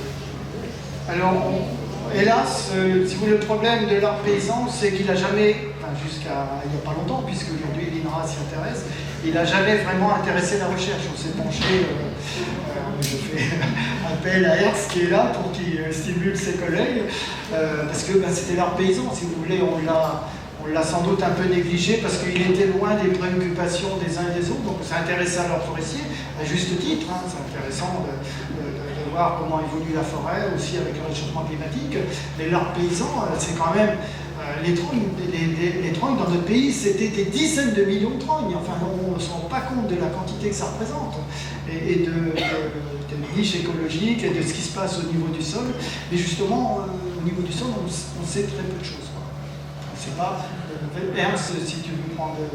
Peut-être au niveau de la cicatrisation, il y a quand même un peu de littérature qui s'est adressée aussi aux gens qui travaillent sur des arbres urbains, qui subissent des traitements, et on se demande comment évolue une coupe plus ou moins grande. Et là, c'est les travaux d'un Américain qui est extrêmement ras des pâquerettes, qui a énormément... Alex Chigo. Chigo. Alors si ça vous intéresse, Alex, S-H-I-G-O. Avec beaucoup de dessins, beaucoup d'esquisses. Et là, je pense qu'on comprend bien comment ça fonctionne. C'est le phénomène de compartimentation. L'arbre, il se compartimente par rapport à une intrusion extérieure, une avance d'une pourriture. Il va faire des barrières physiologiques, transversales, latérales, tangentielles, et des barrières successives. Donc c'est vraiment très bien décrit chez Chigo. Et, là, au moins, on a un début d'explication de ce qui se passe. Et c'est très intéressant. Et sa conclusion, c'est jamais de mastic. Voilà, exactement. On laisse vraiment la vie et l'évolution se faire.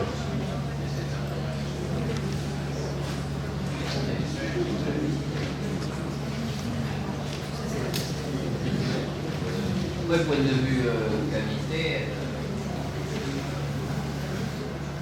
Oui, alors, je profite, je voulais juste faire un ajout tout à l'heure pour une alternative au BRF et au broyage. Comme les repousses de trogne, comme tu l'as souligné, sont particulièrement rectilignes, on obtient de petits diamètres. Et si on privilégie des arbres à la fibre tendre, comme les tiges de frêne, de saule, de peuplier, de tilleul, très bien le tilleul, et aussi le sureau parfait, qui est un arbre à tige creuse, on envisage, on travaille sur un dépôt direct sur le sol, longitudinalement, ce qui fait qu'en fait, la lignine serait compensée par le diamètre relativement faible du noisetier aussi, ça peut marcher.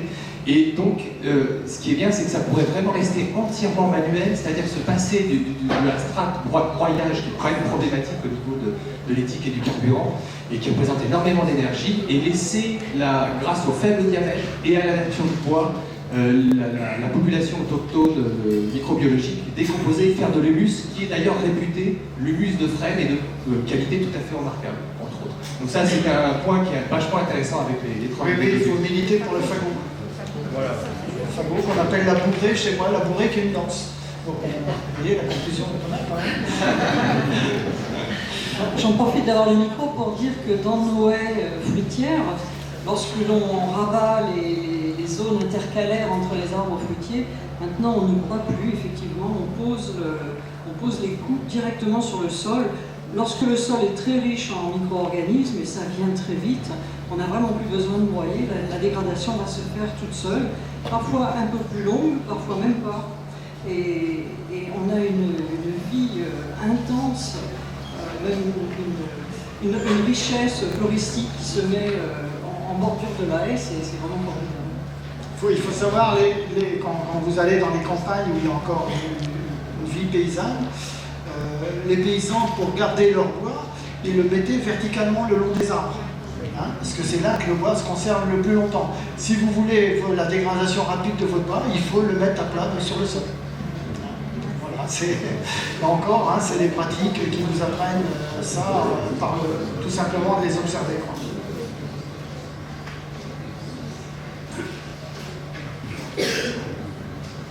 Oui, donc c'était pour revenir à ce que j'ai dit tout à l'heure, par rapport au diamètre de coupe et donc, au recouvrement de création de cavités. En fait, à part si on veut que ça se décompose vite et donc avoir un petit diamètre sur les bouts, sinon au départ quand on forme le tétard, il faudrait un quart du diamètre du tronc finalement pour respecter le rapport et un recouvrement rapide. Mais après, pas dépasser les 20, 25 quoi. Ah oui, un diamètre, oui, bien sûr. Voilà, sinon après, effectivement, ça se creuse. Après, qu'on veuille créer de l'habitat pour la faune sauvage ou du terreau, voilà. Sinon, si on veut que l'arbre puisse se maintenir longtemps, il faut privilégier un petit diamètre. Il y a aussi le fait, mettons que vous taillez d'une manière, je veux dire, pas du tout dans l'esprit taille douce, c'est-à-dire des tailles énormes. Ce qui peut être fait quelquefois quand on a un arbre qui a poussé et que tout d'un coup, plutôt que de couper au sol, on peut faire une trogne. Après tout, on conserve un élément de fond. Bon, mais ça, c'est quand même pas l'idéal parce que même si ça repousse bien, quelquefois ça repousse tellement vite que ça va s'éclater.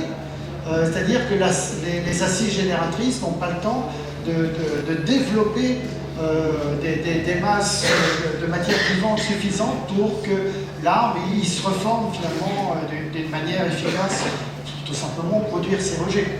Donc effectivement c'est une fragilisation. Il y a un autre élément aussi qui n'est pas à négliger, c'est qu'au printemps on peut avoir des printemps très secs et de rendre très sensibles au soleil ces coupes très grandes. C'est bien qu'on a des coups de soleil qui se développent et qui finalement empêchent les bourgeons dormants de se produire. Donc ça, c'est un élément important. J'avais vu en Espagne, sur des coupes de saule, des sortes d'emplâtres un peu entorchis, un mélange de paille et de terre pour limiter cet effet du soleil. C'est une région, évidemment, où il fait très chaud. Donc c'est un élément dont il faut tenir compte. Mais on a quand même intérêt... Le fait de tailler très tard, ça représente aussi un autre inconvénient, c'est le danger que ça représente quand vous êtes à hauteur. Il faut oublier qu'il y a eu beaucoup d'accidents justement sur des tailles d'arbres taillées beaucoup trop tard, avec des branches latérales qui sont reprises les unes dans les autres, donc on ne maîtrise pas où ça va tomber, etc. Donc il y a des gens qui se sont blessés ou tués à cause de ça. Donc ça, c'est un élément. Le seul inconvénient des trognes, je dirais, c'est le fait d'être obligé d'aller les tailler à hauteur. D'où le fait de ne pas en faire des très hautes s'il n'y a pas nécessité de le faire à 10 mètres de haut. Oui. Oui, s'il vous plaît. Oui, il y a quelqu'un qui vous c'était au sujet des trognes fourragères, donc tu nous as parlé de l'utilisation fourragère des trognes.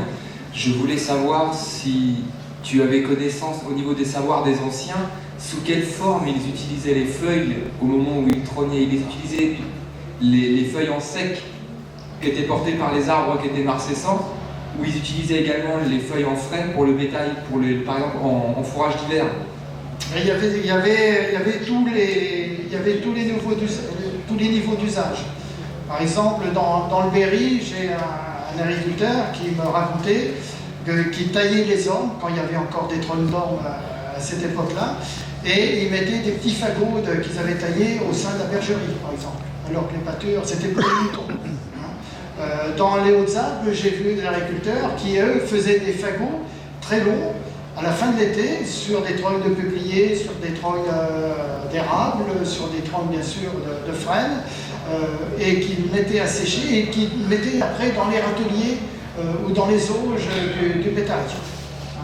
Et la partie ligneuse qui n'était pas consommée, bien sûr, était brûlée dans la cheminée ou dans le four à pain s'il y avait un four à pain. En Norvège, dans tous les pays du Nord, Norvège, Suède, Finlande, là on faisait des fagots, parce que évidemment la période d'herbage étant très courte, on faisait assez peu de foin, on faisait des fagots, on faisait du foin, entre guillemets, de feuillage avec des rameaux de trogne. Et c'est des fagots il y avait des places à l'extérieur sur lesquelles on les faisait sécher, c'était fait de telle manière que l'eau s'écoule de manière que ça ne pourrisse pas et que ça sèche pas. Donc il y a plein de possibilités, mais l'usage qu'on voit encore, c'est d'aller couper en fin d'été les arbres, tailler les arbres dans la pâture, on laisse tomber les rejets et puis les animaux se servent directement ça. On a vu ça en 2003, c'était repris dans plein de régions, y compris des régions où la tradition s'était complètement perdue. Il y avait encore la mémoire de ça. Et sur ce point, j'ajouterais aussi que nous, on a des chèvres qui mangent non seulement la feuille de frêne, mais également qui décortiquent l'écorce, quitte à mettre à nu les branches. Et c'est intéressant dans le sens où les animaux les ruminants, merci, ont besoin d'une alimentation qui soit assez carbonée, assez ligneuse pour démarrer les procédés de fermentation lactique. Et donc souvent on a besoin d'apporter un foin qui soit aussi ligneux et carboné. Et la paille, il faut la déplacer, le foin, il faut le faire. Et avec l'arbre, on a à la fois le fourrage sucré de la feuille et l'apport ligneux de l'écorce qui va permettre d'optimiser et de doper les populations de bactéries au moment de la fermentation. Donc c'est une alimentation double à deux substances presque. Avons-nous constaté? On avait le sang de la trogne, maintenant on a le lait de la trogne. Fromage de trogne. S'il vous plaît, vous êtes donné des deux sèvres là. Et on ne sait pas pourquoi il y a autant de têtards dans les deux. Ah oui, je vous ai pas dit. Pour l'anecdote, pour rigoler un petit peu, moi quand j'étais enfant, on ne jouait pas dans les... Nous on appelle ça les têtards. On ne jouait pas dans les têtards, mais on allait chercher les têtards dans la mare. C'était ça qui nous intéressait. Aujourd'hui, on aimerait bien savoir pourquoi il y a autant de têtards. Oui, alors c'est une conférence que j'avais donnée à Paris, à l'Université Descartes, je ne sais plus, peu importe. Et alors j'étais pas frais parce que je revenais de Nouvelle-Zélande, où j'avais essayé d'aller voir des trognes, il n'y en a pas beaucoup, hélas, enfin peu importe. Et donc après 25 heures de voyage, faire une conférence, c'est pas facile. Et toujours est-il qu'il y a quelqu'un dans la salle qui a expliqué après la conférence, qui a dit, par rapport à ces trognes très grosses qui étaient finalement relativement rares, qu'il y avait eu à une époque, après la Révolution française, une période de disette, où il y avait eu des lois pour aller récupérer tous ces arbres, tous ces gros arbres, pour faire du bois de chauffage, pour que les gens puissent se chauffer, puissent cuire leur nourriture. Mais je n'ai pas eu du tout la présence d'esprit d'aller voir cette personne puis lui demander d'où elle tenait cette information et tout. Donc j'ai raté Mais visiblement, il y aurait eu une opération nationale quelque part pour justement aller préserver des vieux arbres, des gros arbres. Et mon hypothèse, c'est que certaines régions auraient pu être épargnées par cette injonction étatique. Donc voilà, mais c'est simplement une supposition, parce que je pense qu'effectivement, il devrait en rester partout beaucoup plus, parce que quand on voit tout ce qu'on peut rencontrer dans les Deux-Sèvres comme arbres énormes, on se dit que là, il n'y avait pas que dans les Deux-Sèvres, il y avait des trognes, et ça aurait dû se produire ailleurs. Alors il faut savoir qu'une majorité des arbres remarquables qui existent en France, remarquables au sens des arbres paysans remarquables plutôt, ce sont à la fois des arbres creux et ce sont à l'origine souvent des trognes. Donc méfiez-vous des gens qui se méfient des arbres creux. Justement au bord du canal, il y a récemment des platanes creux qui ont été coupés, à Faugarol, là où j'habite. Et bon, en regardant ça, j'étais désolée, et en m'approchant, j'ai vu que dans un, il y avait une cavité énorme qui était remplie par une ruche d'abeilles sauvages.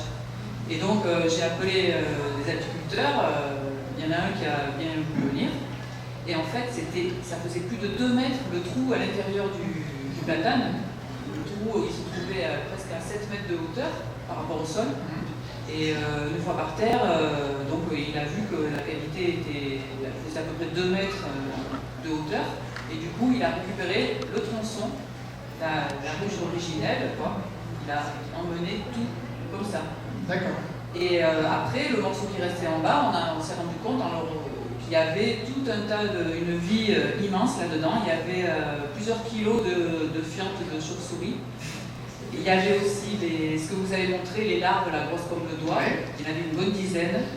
Il y avait aussi des cadavres de coléoptères fluo, vert fluo. Enfin, il y avait une vie foisonnante inimaginable. Voilà. Donc on a réussi à sauver cet essaim sauvage. Et d'après les dires d'un voisin qui est arrivé, il y en a plein d'autres. Toute cette lignée de platanes, il y en a plusieurs qui sont creux. Ils ont tous été investis par des abeilles, par des essaims sauvages d'abeilles. Voilà. Donc c'est super. Donc le meilleur moyen de sécuriser ces arbres, c'est de continuer à les tailler régulièrement. C'est ce qu'il faut faire passer comme message.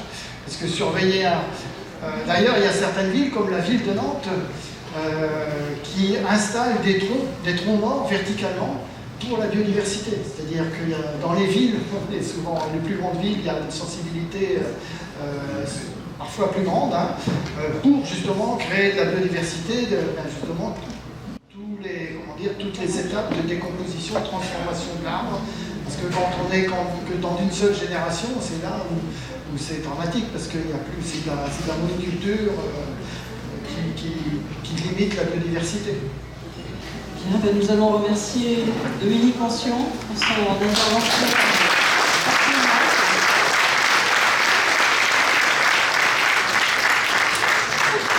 Nous invitons à aller le retrouver sur le stand de la librairie où il se fera un plaisir de dédicacer ses ouvrages. J'ai amené un petit peu de documentation sur la maison botanique. Vous faites le site internet maisonbotanique.com. Enfin, de toute façon, c'est pas très difficile à trouver. Vous aurez des informations sur les trognes, sur le tessage aussi. Voilà.